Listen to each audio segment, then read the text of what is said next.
Hi everyone, welcome back to Prasanna's kitchen. ఈరోజు మన వీడియోలో తెలంగాణ స్పెషల్ సర్వపిండి చేసుకోబోతున్నామండి. చాలా చాలా టేస్టీగా ఉంటుంది అండ్ అలానే చాలా తొందరగా కూడా అయిపోతుంది అనమాట. మన ఆరోగ్యానికి కూడా చాలా మంచిది. ఇంకా వీటి ప్రాసెస్ ఏంటో చూద్దాం రండి. ఫస్ట్ ఒక మిక్సింగ్ బౌల్ తీసుకుని అందులోకి 2 కప్పుల బియ్యం పిండిని వేసుకోండి. ఈ బియ్యం పిండిని మనం మిల్లులో ఆడించుకున్న బియ్యం పిండి అయినా సరే, లేదా బయట మార్కెట్లో తీసుకున్న బియ్యం పిండి అయినా సరే అండి, ఏవైనా వేసుకోవచ్చు. ఇందులోకి టేస్ట్కి తగినంత సాల్ట్, అలానే సన్నగా కట్ చేసుకుని తీసుకున్న కరివేపాకు, నెక్స్ట్ ఇందులోకి వేయించుకుని పొట్టు తీసుకుని పెట్టుకున్న పల్లీలు వేసుకోండి. వీటిని 2 లేదా 3 టేబుల్ స్పూన్లు వేసుకోవచ్చు. అండ్ అలానే వీటిలోకి 1 టీ స్పూన్ అల్లం వెల్లుల్లి పేస్ట్, అలానే 1 టీ స్పూన్ నువ్వులు వేసుకోండి. వేసుకున్న తర్వాత నెక్స్ట్ మనం ఒక మిక్సీ జార్ తీసుకుని అందులోకి 6 లేదా 7 పచ్చిమిర్చిలను అయితే వేసుకోండి. కారానికి తగినంత వేసుకోండి. అలానే వీటిలోకి 1 టీ స్పూన్ జీలకర్ర కూడా వేసుకుని వీటిని బాగా మిక్సీ పట్టుకుని వీటిని కూడా మిక్సీ బౌల్లోకి వేసేసుకుందాం. వేసుకున్న తర్వాత వీటిని బాగా మిక్స్ చేసుకోవాలండి. మనం వేసిన ఉప్పు కారాలన్నీ కూడా బాగా కలిసే విధంగా బాగా కలిపేసుకోవాలన్నమాట. ఇలా ఒకసారి బాగా కలుపుకున్న తర్వాత వీటిలోకి కొద్దిగా వాటర్ని యాడ్ చేసుకుంటూ పిండిని బాగా కలుపుకోవాలి. మనం రాగి పిండి రొట్టెలు ఎలా అయితే చేస్తామో సేమ్ అదేలాగా అంత స్మూత్గా పిండిని కొద్దిగా వాటర్ వేసుకుంటూ చపాతీ పిండి కంటే కూడా కొద్దిగా స్మూత్గా ఉండేలాగా ఇలా బాగా కలుపుకోవాలన్నమాట. ఇప్పుడు ఈ పిండిని కాసేపు పక్కన పెట్టేసుకుందామండి. తర్వాత ఇలా లోతుగా ఉన్న గిన్నెని కానీ ఇలా ప్యాన్ని కానీ తీసుకుని వీటిలోకి 2 టేబుల్ స్పూన్ ఆయిల్ వేసుకోండి.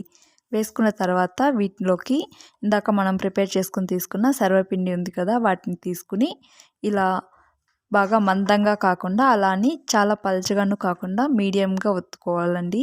మరీ పల్చగా ఒత్తినట్లయితే కనుక ఎక్కువ క్రిస్పీగా వచ్చేస్తుంది అనమాట. సో మీడియంగా ఒత్తుకున్నట్లయితే కరెక్ట్గా ఉంటుంది. ఇప్పుడు ఈ పిండి మధ్యలో ఇలా నేను చూపిస్తున్న విధంగా హోల్స్ పెట్టుకోవాలి. ఈ హోల్స్ పెట్టుకోవడం వలన మనకి బాగా క్రిస్పీగా వస్తుందన్నమాట హోల్స్ పెట్టుకున్న చోట.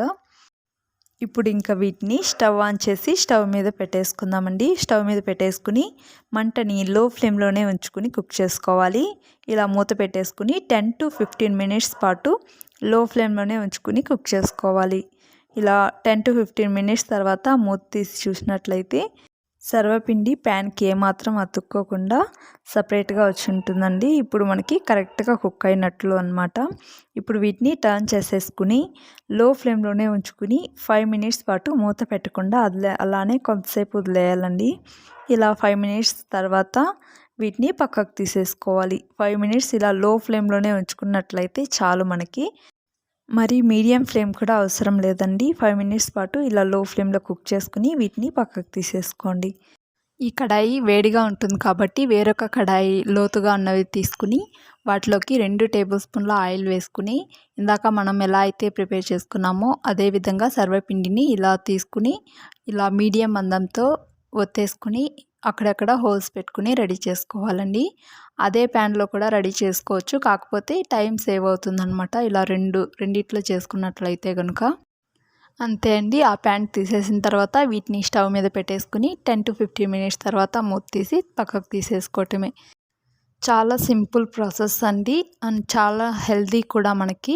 మీరు కూడా ఒకసారి ట్రై చేసి ఎలా వచ్చిందో కామెంట్ చేయండి. అలానే మన ఛానల్లో ఉన్న స్నాక్స్ రెసిపీస్ అన్నింటినీ కూడా డిస్క్రిప్షన్లో లింక్ ఇస్తాను, వెళ్ళి ఒకసారి చెక్ చేయండి. ఈ వీడియో కనుక మీకు నచ్చినట్లయితే లైక్ చేయండి, షేర్ చేయండి, సబ్స్క్రైబ్ చేసుకోండి. Thank you for watching.